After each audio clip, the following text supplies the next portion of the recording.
My clock says 11 o'clock. Are we good? Do we need to wait? Nope, we're good. All right, so it's March 8th. This is the next meeting of the Lewis Planning Commission Subcommittee on Annexation.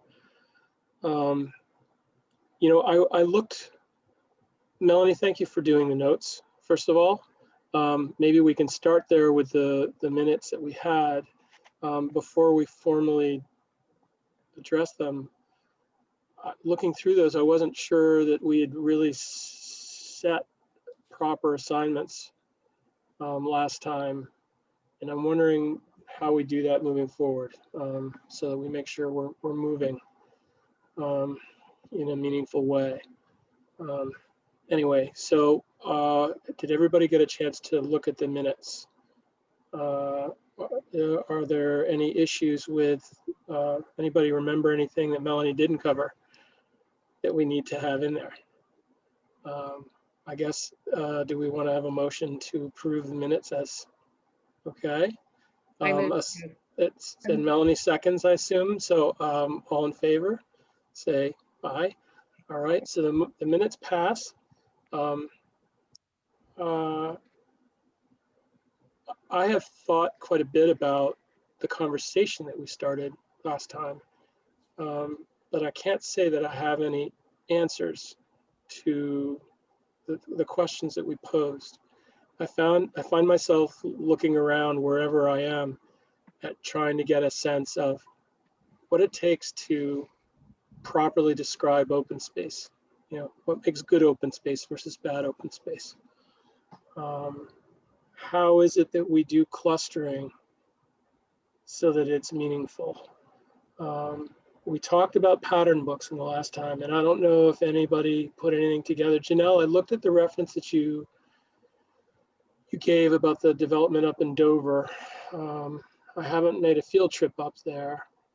I guess we could put it up on the screen. So it struck me that was a larger scale development than maybe what we would be accommodating here in Lewis. Yeah, that's a 600-acre plus development that has multiple difference, but that's the only big pattern book I know of in the state.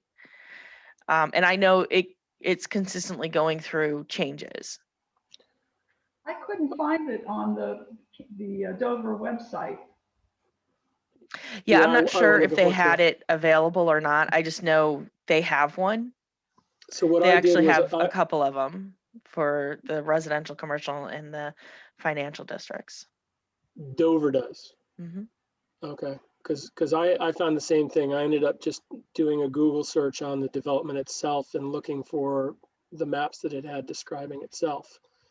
Janelle, do you have any examples? I mean, I'm personally very enamored with the idea of this pattern book thing, and I spent some time looking around at some pattern books from around here, different things, different parts of the country actually. And I know that in our first meeting, we talked about fitting in something that sort of referenced the surrounding area. What is it that makes something work with Lewis? And I'm now getting ready, now that the sun is shining and it's getting a little warmer, to go around and actually try to document what it is that makes Lewis what it is. One of the things that comes to mind is, how do you evaluate that? It's one thing to look at a master plan or some sort of a plan for an overall property from the air with the sort of typical two-dimensional sort of simplified version of what will be there. But it's a whole other thing to see it once it's built, from street level, standing on a sidewalk next to it or driving down the road, regarding it from the street. And to me, that's part of it being useful, acceptable, whatever you want to say. I don't know how we can do that more effectively. So I actually have a book that's talks a lot about cluster developments. Just a basic planning book I've had for years. And actually one of the examples, and they go, it's just a unique example, is actually Ship Carpenter Square. Okay. As a unique cluster development here in Lewis, which is kind of odd because the front of the properties is actually the rear of the properties, and the house, they actually have like two fronts, which is very unusual, but it's how they used the open space.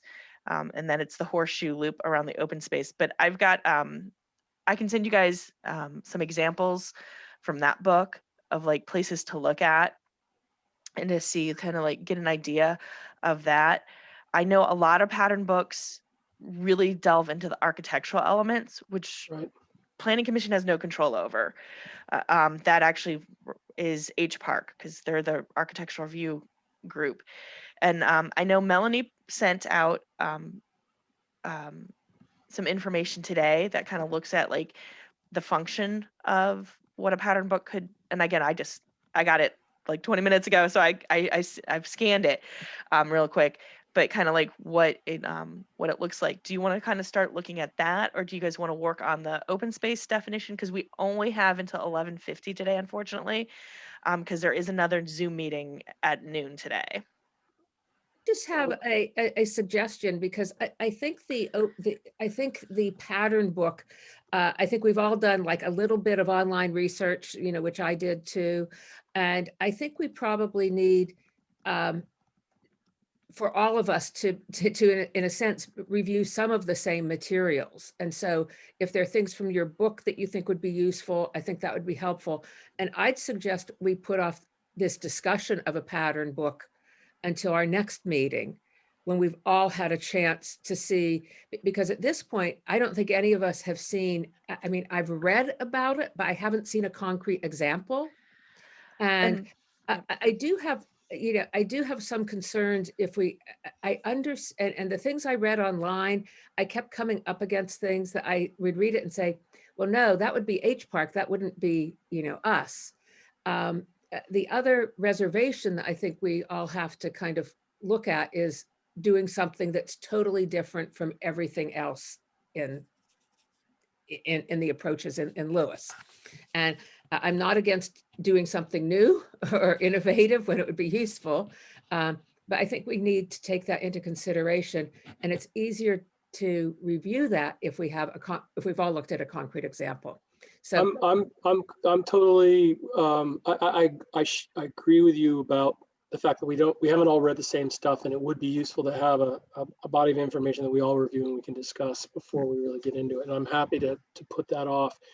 I guess my assignment from what I put in the notes from the last meeting was that I was going to put together some ideas on the contents of the pattern book, which I've done. I've did some research, and I can recommend some pattern books that are on the web that we can all look at. So maybe we start with that. Before we do that, just Janelle, you just said something a minute ago, and I may be the only one that's in the dark about this.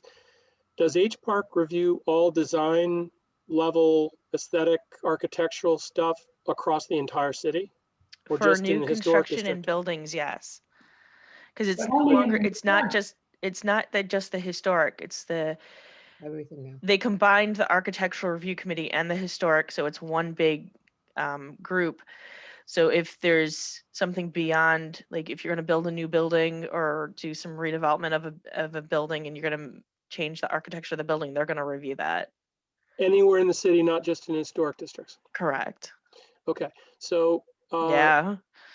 given everything that we've said so far, does that mean that planning that our code shouldn't be working toward a higher aesthetic standard? We're just going to do it on a case-by-case basis? I guess I'm not following. So that's a completely separate section of code. What the Planning Commission can focus on is form and function.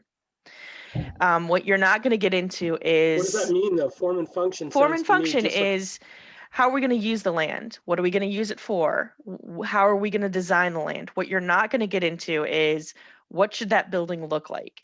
Should it have an aluminum roof, a metal roof, you know, asphalt shingles? Should it have, what should the exterior look like? What should the number of windows, what should the windows look like? That's all architecture that you don't get into. What you get into is, okay, and then Melanie brought this up, is if we're going to have a cluster option, should we require a mix of housing types? A percentage of duplexes, townhouses, single family in a cluster development, and how those function as, what are the lot sizes? Because I believe Nancy brought up, should we change the square footage of the lot sizes and that requirement? We've talked about, should we require more open space? What is the function of that open space? Is it active versus passive? You know, are we going to have a basketball court, pickleball court versus a walking path, or just open space, like just grass area, or some benches around the stormwater management pond, more passive versus a pickleball court? So that's what you kind of get into. So the distinction that I'd make based on everything you just said, Janelle, is that planning is supposed to pretty strictly stick to the two-dimensional view I referred to earlier. We're not considering the streetscape view. We are looking from 2,000 feet up in the air.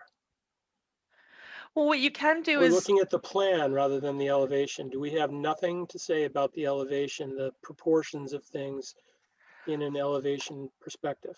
So what you can look at is, if you go, okay, you decide, again, because we're trying to make it, the annexation areas fit what currently exists in the county and what that looks like, which is slightly larger lots, a little bit more, well, it's a lot of farmland, versus what we have in the city, which is a little bit more dense, smaller lots. And how do we make those match? So if you want to have things closer to the road, like you find in the historic district, you reduce the front yard setback. If you want them a little bit farther away from the road for a little bit more of a rural feel, you push that front side yard setback back farther. Because if you kind of, and I'm just trying to think, and that way you can get into, if you want to limit the height, which I think we really don't get into, we can limit the height restriction, but what we're not getting into is, you know, is it a pitched roof? Is it a flat roof? That type of stuff. Okay, so with you know, looking through the historic part of the city, through the old part of the city that most people, I would assume, think of when they think of Lewis. There are streets where the setback is very close to the street. There's a very small front yard, if any at all. But one of the things that, at least in my mind, defines those areas are the trees that live in that very thin space between the street and the building front. Whose job is it to specify that? The types of trees? That where there are trees, that there should be vegetation, because it's a very different look and feel when you have a bunch of houses sitting right up against the street with no vegetation in the front yard versus. That's actually already in the code, that street trees are supposed to be provided. And then the maintenance of the street trees is then subject to the Parks and Rec Commission, and they review those and will maintain those. There are a couple of subdivisions where the homeowners association maintains them, but there is a code requirement that does require street trees, or strongly encourages street trees. And if you want to, because again, then it gets down to the placement of the street trees, the height of the street trees, and the type of the street trees, because it all has to do with where your utilities are, because usually within your right of way, you've got your cartway, your pavement, and you've got your you might have some grass, then you have your sidewalk, and you might have a little bit more grass. Somewhere in one of those grass areas is where you want to plant the street trees, though the code says don't plant it there because they can't be in the right of way, but that's where street trees go. So there's a little messiness there. And you also have to make sure that the type of tree, they have a small root area, because at some point you don't want the trees going into the utilities and then disturbing the utilities. So there's a whole, there's a science to street trees and the type of street trees, which I have experience dealing with, because normally, like, if you're going to plant them, you plant them at least 5 feet away from the edge of the utilities, which sometimes means you're planting them not between the road and the sidewalk, you're planting them on the other side because of where the utilities go. And it's probably a way much long-winded answer than you needed, but No, that's good. I mean, but yeah, no, would the rest commission of you does agree that those kinds of things actually matter in the look and feel of a Absolutely. Oh, yes. When people look at a development and they say, yes, this feels good, this feels right, or no, it doesn't feel right. To me, in terms of area used, one of the simplest things to do is to have a veil of green that breaks up what otherwise could be a wall of gray or whatever color you want to paint the front of buildings. Those details matter, don't they? Absolutely. And I think what you could do is, and again, I know, like, the major subdivisions I've been working and reviewing, they have street trees. They're providing the street trees along with additional landscaping. Because there's also a code requirement, if you're along certain roads, you have to provide landscaping between, like, I'm just going to use Kings Highway. So that way we're not talking about any application we got going on. So if you're, like, way out on Kings Highway and you have to provide a 20-foot landscape buffer along Kings Highway before you get into the roads, before you get into that development, to kind of protect that streetscape. And I think that's also what the byways is looking at, because they recognize certain landscape and streetscape design, primary landscaping should be consistent along that road. Right, and building on that. Off topic. Yes. Sorry, Melanie? You ought to get back to the issues that we're dealing with on annexation. Okay, and I think street trees are very important. Don't get me wrong, but I think we're off topic. Yeah, because you guys already have control over that. I did put together a list of the items that I found when I was looking at open space as items that that we need to think of in terms of defining open space. And because City Council, because Mayor and City Council put this on their list of high priorities, I think it's probably a good thing for us to address. And I think we all have had some concerns about the definition of open space. And I don't know whether we want to go through that list or how you wanted to approach it, Sumner. Well, maybe what's your pleasure, guys? I mean, we've got, sounds like 2 things that we need to discuss. Melanie, you said you've got things ready to go. Yeah, let's do Nancy first. All right, fine. Let's do that. I'm sorry. I thought we were going to review Melanie's things before we discussed it, but if you're ready to present it, I'm good. I'm good with that. Right. I mean, to present it live, I mean, you've got something you can present and show us on a screen and talk to it. I think that's fine too. Okay, Janelle, do you want to put it up? Yep. Give me just a minute.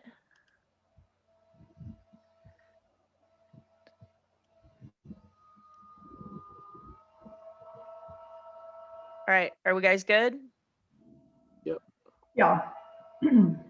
Okay, so I've looked at about 4 examples of pattern books. One from Mount Rainier, Maryland, one from Marion County, Indiana, Denton, Massachusetts, and Newton, Massachusetts. And they seem to have these features in common. So there was a purpose statement at the very beginning, then a history of the development of the community or the context of the neighborhood, and some connection to the regional issues.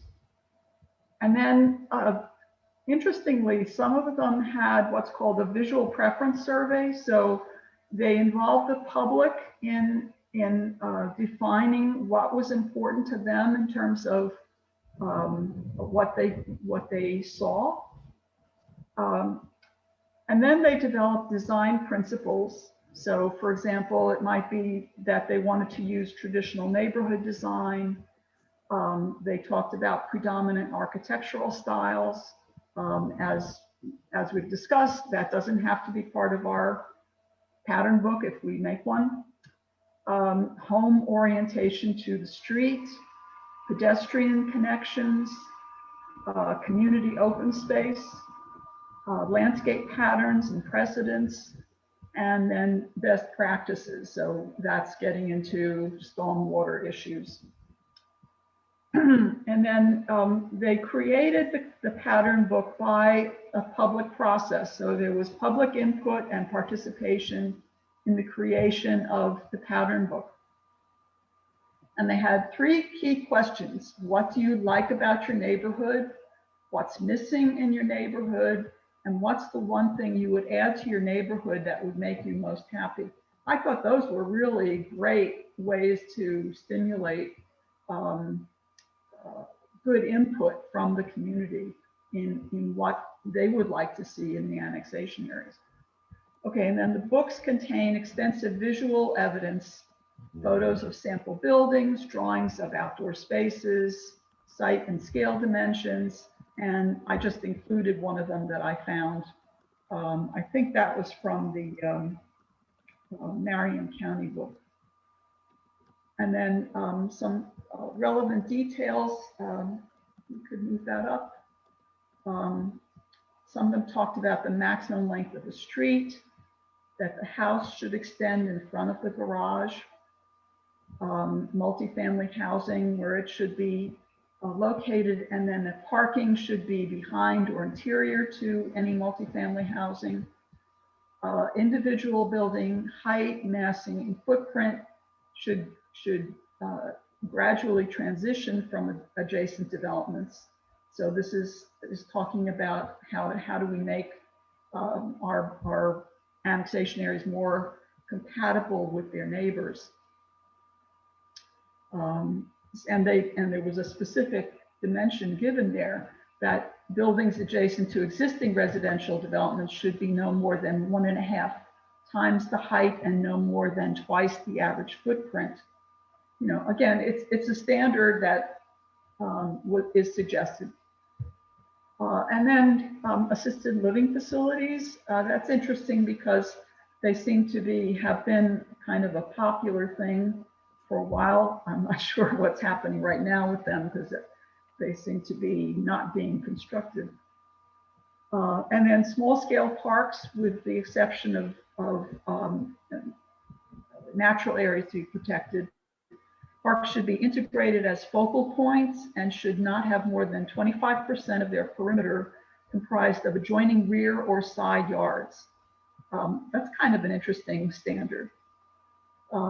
Should be situated along streets on which the front door of housing units is located. Again, interesting ideas. And then the existing character analysis items could include analysis of impermeable surfaces, land uses, lot sizes, gross square footage of residential buildings, height in stories, the street wall, which is a term I've never heard before, but it's the frontage ratio of building width to lot width. Yeah, that gets to some of the stuff I was imagining in that elevation discussion a minute ago. Yeah. And then accessory structures and non-conforming properties.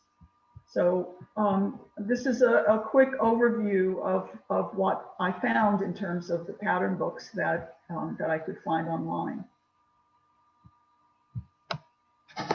And then, Melanie, how do they,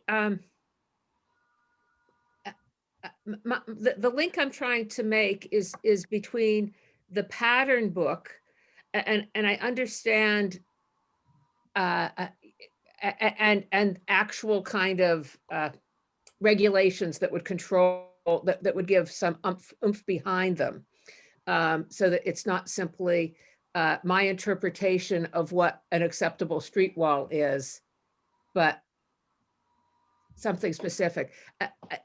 This is very helpful. I find it very interesting because in looking at, open space, one of the things that people go back and forth on is whether they really want to see the open space like in the center of a community, or whether you're trying to position the open space at the exterior so that you're creating kind of these, almost like a streams of open space, between developments, or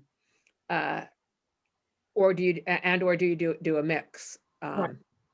Well, I think, again, the idea here is the traditional neighborhood design would have some sort of small open space as a community organizing feature. So is that similar to what Janelle was saying about the example of Ship Carpenter Square and that central block? Yeah. Mm-hmm. And I think it also gets at this question of whether between developments you're requiring, a berm or a wall. I mean, are you creating little enclaves, or are you creating a community that you could, jog or walk from one community to the other in the way that in, downtown Lewis and most areas you can. Right. Encourage that interconnectivity. Mm-hmm. That last question that you just asked, Nancy, I mean, I think there's some really interesting questions that follow from that. Yeah, what demands do we place in terms of sidewalks, multi-use paths, trail systems that we might envision one day having that lace through and connect one neighborhood to another. I recently had a conversation with someone from North Wilmington who talked about how organically all these little paths have developed between all these developments that were built since the 50s, because kids had to negotiate the area to get to the elementary school. And wouldn't it be great if we actually built that in so that there were ways to safely negotiate whole groups of neighborhoods without putting people out on the street unnecessarily. And it gets at whether in open spaces, are those open only to residents of the community, or can someone actually walk through them? Right. This is a question that I ask every time I see one of these proposals is, for whom is this open space built? Is it simply to be relevant to those members of the HOA, or how does it add to the sense of open space we have within the community? All right, so these are all excellent aspects of this discussion. I'm not really sure how we should proceed. A number of these things, I know I just have a bad way of ranting and raving about this stuff, but I think a lot of the things that I was trying to communicate earlier, they're reflected in the things that Melanie just went over. That street wall concept is a really, really intriguing concept. I'm kind of hung up on that right now. Yeah, we have this conversation going on in the city about pickleball courts. Wouldn't it be great if with every future major subdivision, we were building out a network of pickleball courts or whatever other recreational facilities that would be available to the larger community? Maybe I'm just crazy. There's the conflict there, that if the open space remains with the homeowners association for maintenance and whatnot, they're probably not going to want the public coming in and using it. So I hear you. But how much does that reduce the demand for the truly publicly funded, supported, located facilities it might be in the city of Lewis Park system or somewhere else? You see what I'm saying? It's taking care of some of the demand that might be internally derived within a community. It doesn't have to be pickleball courts. It could be anything. Right. And it also has to make sure it fits with the scale of the development. If we get, you know, a 10 lot subdivision, pickleball court doesn't really make a lot of sense, but maybe for the 100 lot, you know, multi-use court makes more sense. So, and again, all subdivisions, they actually go through the Parks and Recreation Commission for review of the subdivision recreation needs and landscaping as well before it gets to the Planning Commission. I think there's a lot of stuff right before I get to you, Nancy, I promise, that I think we can take from what Melanie has put together and tweak it into the current cluster development section. I think there's a way to do that. I think, you know, to add some of those requirements regarding some of those into the existing code just to beef up the cluster development. What do you guys think of that? I mean, I think it all sounds good. It comes down to the details, but yeah. Yes. Yeah, I agree. I mean, my question was whether we can see the actual city ordinances that go with these pattern books that you looked at, because I have to say, when you were originally, when this was originally introduced as an idea, I was having trouble getting my head around how do you like get this into an ordinance. But when I was looking at what you presented, Melanie, it's raised lots of interesting issues and questions, but I didn't see anything that couldn't actually be written into you know, a code that we have. Or so I want to build on that, and I've got several things that are competing for attention here. One is the chat that Tim Ritzer put out here, which I think is a really important question. It relates to what you just said, Nancy. Who reviews and comments on the streetscape? What committee or body is responsible for viewing the site plan, considering its impact on the city? It seems to me from the way, Janelle, you just described things, when we think about a community, we have at least 3 different committees that lay claim to some part of that community. And if there's one thing I think is important, it's that the overall design makes sense in a cohesive fashion.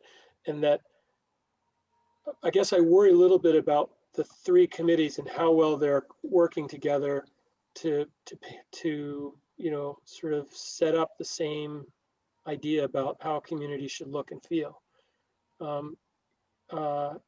Maybe it's just me not having attended an H Park committee meeting, but is there room for improving the standards that are set, wherever they may be set, to tighten up the details that get to streetscape, that get to this stuff that normally is in a pattern book, but we have sort of subdivided it into at least 2 different committees. Because it seems to me when you, the beauty of a pattern book, as I understand it, and Nancy, I really don't know much more about it than you, is that you know, the details matter, that the design of the streetscape, the design of the buildings is just as important as the way they're laid out in 2-dimensional space, looking from, as I've said, 2,000 feet. How do we make sure that we've got something that works? And I'm posing that rhetorically. I don't know the answer to that question, but I'm just wondering about what details we need to add to our code so that all of us can better review it, come up with something that works and feels right. And I love the idea of the public survey stuff that Melanie brought up a little while ago. You know, what is it that works and doesn't work for the residents of Lewis? You know, when do we know that we've achieved it? Right. And I think I've mentioned this before. Knowing if it works, again, we've only had one application go through the AX Res or AX Mix application. So we may not have gotten everything we were hoping for, which is, I think, why we're kind of looking at this. So, you know, like, what are we trying to get out of it? With understanding that everything's going to be slightly different, because my view of what it should look like is completely different than yours. So And you're concerned about H Park. So, and the question about site plans. So there's a difference between subdivision plans. Those go through Parks and Rec because there's a recreation component typically and an open space component. So we're looking at that, and then street trees and other things, and then that goes to the Planning Commission. But for new commercial site development plans, there's the Joint Site Development Ad Hoc Review Committee, which is a combination of Planning Commission members and H Park members that review commercial site plans. How many Planning Commission members are on that committee? 3. Who are they? They have not been appointed yet because we just finally got our first application that will have to go through the process because this is a brand new process. So those will hopefully get appointed in a couple of weeks. I think next week is the Planning Commission meeting. And then they will look at, along with the H Park members, will look at all of those kind of ideas and the architecture of the building. And then a member of council is actually the chair of the committee. Again, nobody's been appointed yet. It's on everybody's agendas to get those people appointed because it's when an application comes forward that the members get appointed. So that's actually the group that works on site plans. Wait, so you're saying on an ad hoc basis, each and every time that a project is put into the city system, a new committee will form? It's possible. I would expect just the same members, but I think that's up to the committees and the commissions and council. Okay. You know, I like I also really like the questions on the survey that Melanie described, but I really think this is something that's broader than annexation zones. You know, I think you're really, you know, if you're talking about the look and feel of Lewis, it's you know, it's not just the annexation zones. Absolutely. And you know, if you do that survey, people would not be able to answer it just in terms of annexation zones. They have to answer it in terms of where they live and walk and, you know, how they experience Lewis. So I really think it's something that's more something maybe for discussion of the full planning commission. Right, but I guess I'd argue that in annexation, and this brings up Janelle mentioned the byways effort before. I've attended a number of the byway meetings, and one of the sort of the concepts that they're trying to advance is the idea that along the byways that basically convey people from Route 1 and around Lewis, the goal would be that we're bringing Lewis out to Route 1. Sort of a design paradigm would be that we would be building Lewis out to Route 1 rather than Route 1 being built into Lewis. And I very much like that distinction, and look forward to however we evaluate what those differences might be, what it is that makes Lewis that we would bring out, because to me that falls right in the lap of annexation. As we're adding to Lewis's boundaries, what do we want it to be?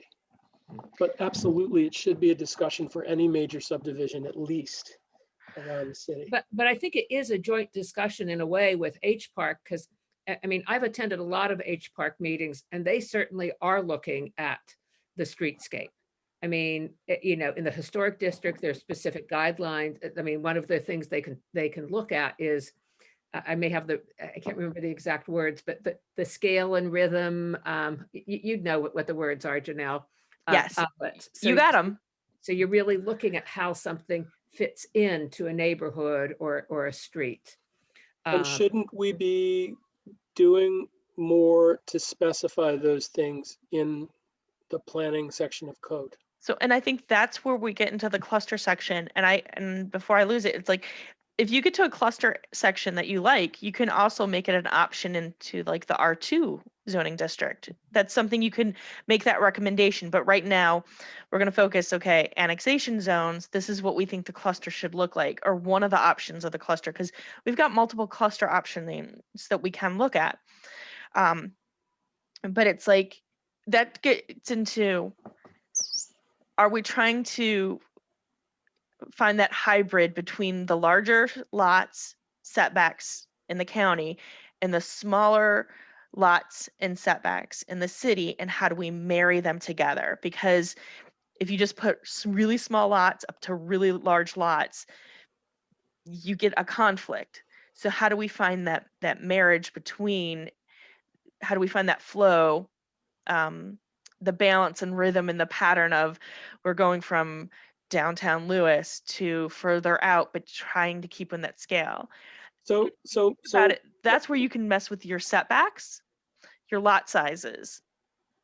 And that's kind of what can trigger those easing into your lots. one of the neighborhoods that to me is very interesting and may have some relevance here is the Canary Creek development, where you have several different configurations for lots. You have very small townhouse configurations on an interior rectilinear pattern, surrounded by, on the outsides of the streets, a series of single family homes, and I don't know what the lot sizes are. But then as part of that development, they also dedicated a huge section of the parcel, the property, to permanent open space or something for the city. They deeded over a piece of the land. Is that what you're talking about, Janelle? You can do like that. Canary Creek? You can do that. Or it's just, again, the mixture of the housing types is, I think, a really good idea. Because I think there's a concern that you're going to get nothing but townhouses or nothing but duplexes or nothing but single family. And that's really not what the city of Lewis is. The city of Lewis is a mixture of housing types. You've got a lot of duplexes that really don't look like duplexes right in the historic district. But how do we get that mixture of housing types to kind of reflect Lewis a little bit farther out? So maybe say a percentage of townhouses, duplexes, and singles, or you just have to do 2 out of the 3 or something like that. But then, then you have requirements of like, okay, your townhouses go in this area, your duplexes go in this area. So you balance out that density of, because townhouses are always going to be smaller lots closer together, so a little bit more density, but your overall density is one item, and then kind of flow it out to a different area, to where like that single family then matches up with the larger lots that are coming in, or you just do a mixture of the lots. There's a lot of different ways to do that. But it's interesting, the example you just gave of the duplexes that we all talked about, I don't know, months ago now, that are interspersed within the R3, correct? Is it R3, R4? R4. Those don't exist right now, cordoned off by themselves as a duplex zone. They are intermixed freely, effectively, within the otherwise single family zone.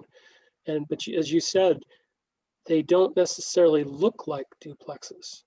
So that brings me right back to where I'm kind of stuck right now on this design scale. What is it that we specify that helps guide that kind of implementation, so that we're not perfectly segregating these things to certain parts of the landscape, but we are truly integrating. I mean, to me, that comes down to design. That comes down to that streetscape level. Yep, you want those closer to like if you're going to build a larger commercial building, like if you're going to build, and again, this is just an example, cannot happen here, a 5-story building, but it's in a downtown setting. Okay, well, that's fine. And your setback is like maybe 5 feet from the property line. But if you go up, straight up 5 stories, that's kind of out of character. But if you go up 2 stories, back the 3 through 5 up with, a farther setback.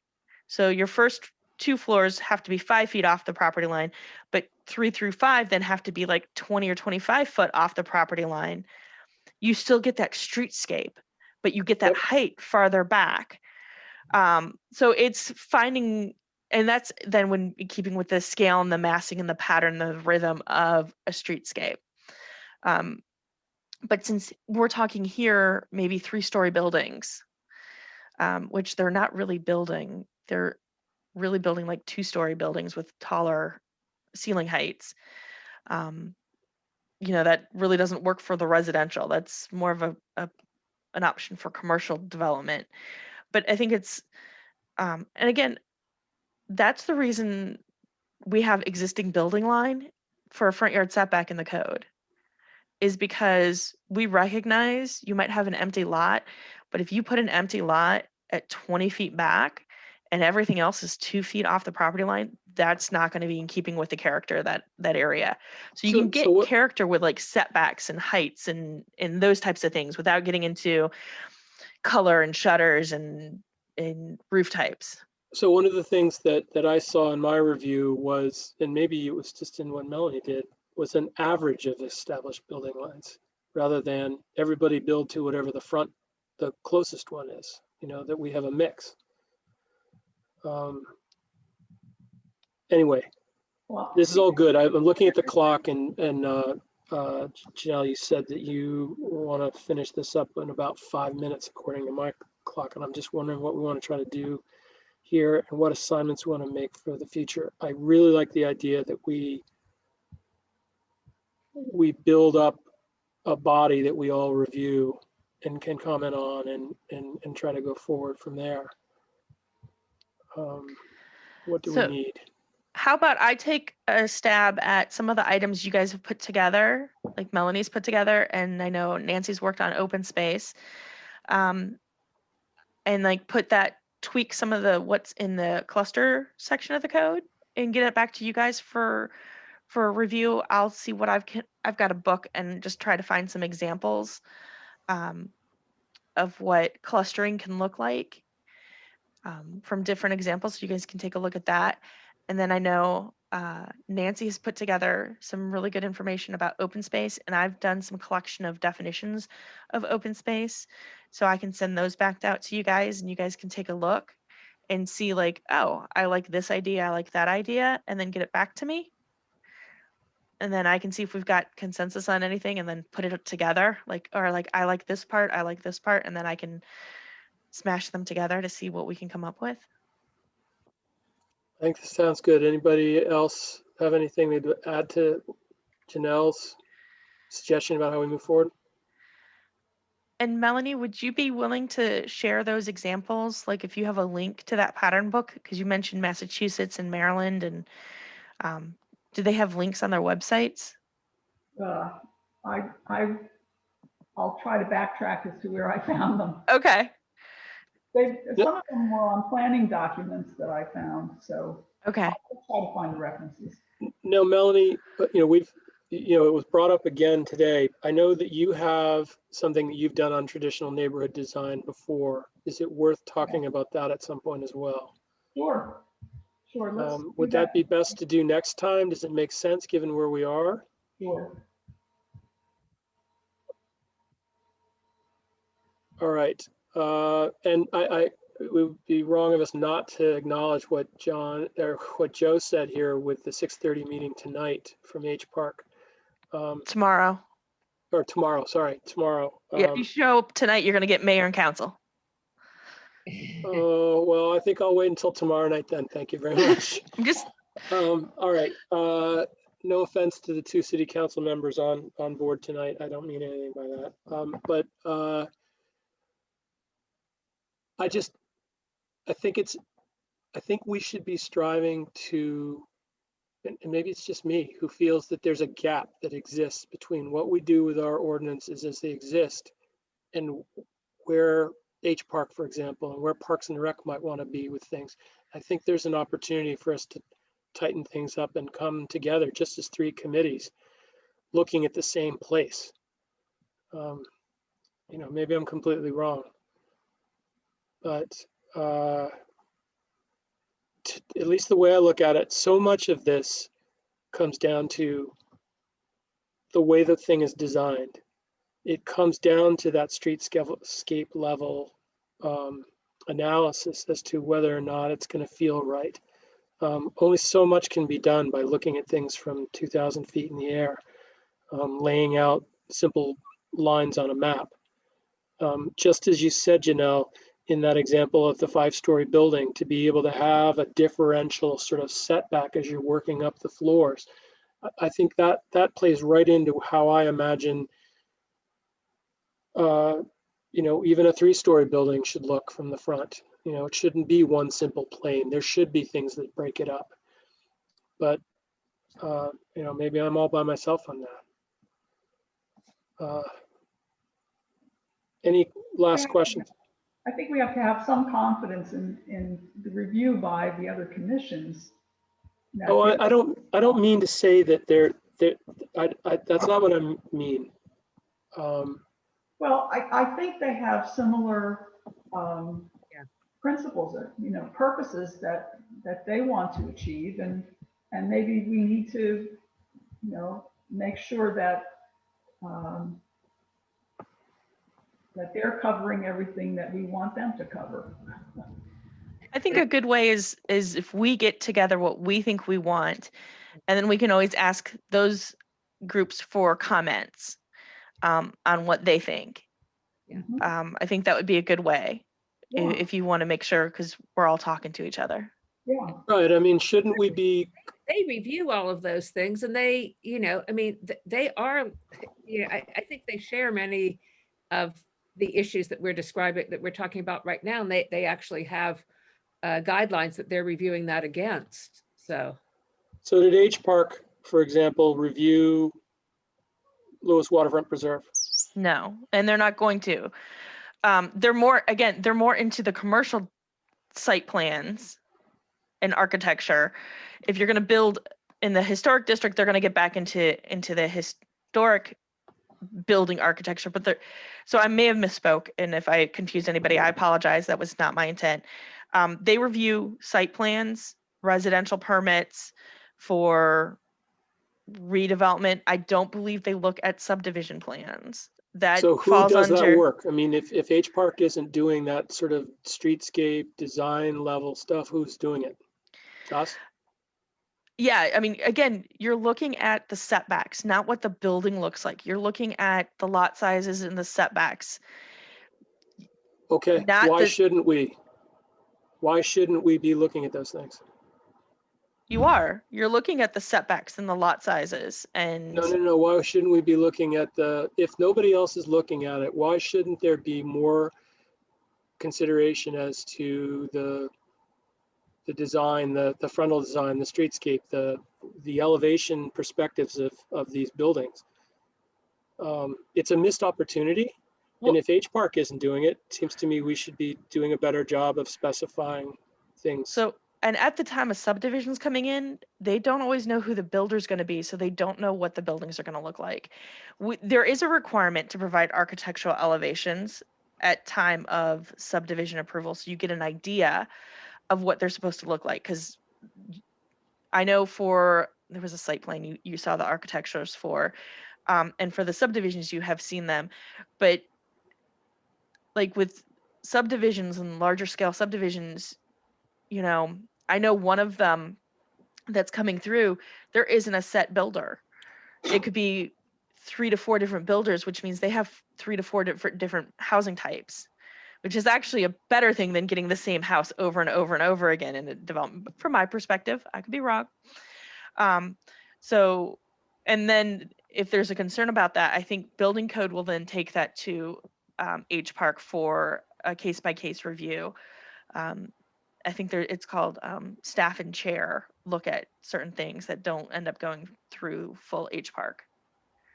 But you do typically get an idea of what they're going to look like to make sure that the idea of the development. Yeah, architecture is clearly called out that falls under H Park review.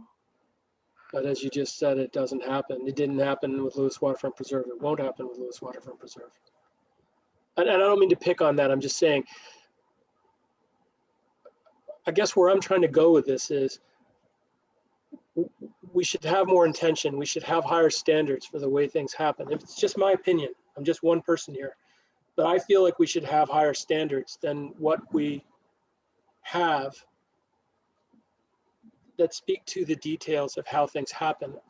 I realize it may not be able to be reviewed properly within the planning, preliminary approval stage, but somewhere along the way, we should be expecting higher standards. Again, it's just me. Pattern books do often have architectural, stylistic suggestions of what they want to see. Yeah, the problem is that the Planning Commission has no control over architecture. HPark does. So I think it's something we can look at in the future because we're running short on time, and I apologize. Okay, super. But let me look into what HPark does and doesn't do for new subdivisions, and maybe there's more things that I need to learn and that they're doing more than I think they do, because I don't deal with HPark all that much. I just kind of listen to their meetings about, and typically what they're seeing is historic property. So let me take a look and see what I can find out about them. I think that would be great. I mean, I think I may be picking something I shouldn't be picking, but it seems to me we have a process problem here. We have perhaps some gaps. And I think that's between committees, maybe a city council conversation needs to happen. Yeah, and I think that's a parking lot item, because and I know there's a concern, but it's like, what do we think are the issues with the annexation zones and what can we do to fix them? That is our charge, is what do we think's wrong with them and how do we want to address them? And we've come up with, we want to address open space, and we want to have a little bit more strength in the cluster ordinance with, overall function design of the development is what I'm hearing from everybody. And then we've got other issues that maybe need to be taken a look at, but how do we stay on topic of what's going on with the annexation zones and how do we make them function better? All right. I seem to spend the majority of my time in the parking lot. And I think the problem is that until I feel that some of these overarching issues are dealt with, I'm going to continue to push. I'm going to continue to be a pain in everybody's side here. I'm sorry for that. That's okay. Anyway, thank you all. So we're going to be, what do you need me to do? I've heard things that Nancy and Melanie needs to do. I mean, I said right from the get-go, the density thing to me is secondary to these other two items. I don't need to have my name always associated with density. I'm happy to take something on. Let me know what you think I can do. And then I can go out and. So I think if Nancy if she can find the examples for the pattern book, get them to us so we can all take a look at. I'll get Nancy's information. Melanie. I'll get Nancy's information about open space and the information I have found about open space out to you guys. And then you guys all have homework about getting me comments back. And I'll start trying to take some of Nancy's and Melanie's items and tweak them into the code so we can start looking at changes that make sense. When do we want to meet next? How about we email me dates, because it's 11:58 and the next meeting starts at noon. Okay, super. Okay. Thank you, Nancy. Basically a shopping list, but it would be helpful if you identified where you think we need to say something about those items and what direction they should go. Because it's like, you can do this or that. You can, Okay. Super. Thank you. All right. Thank you all. Have a great day. All right. Take care. Bye. Bye.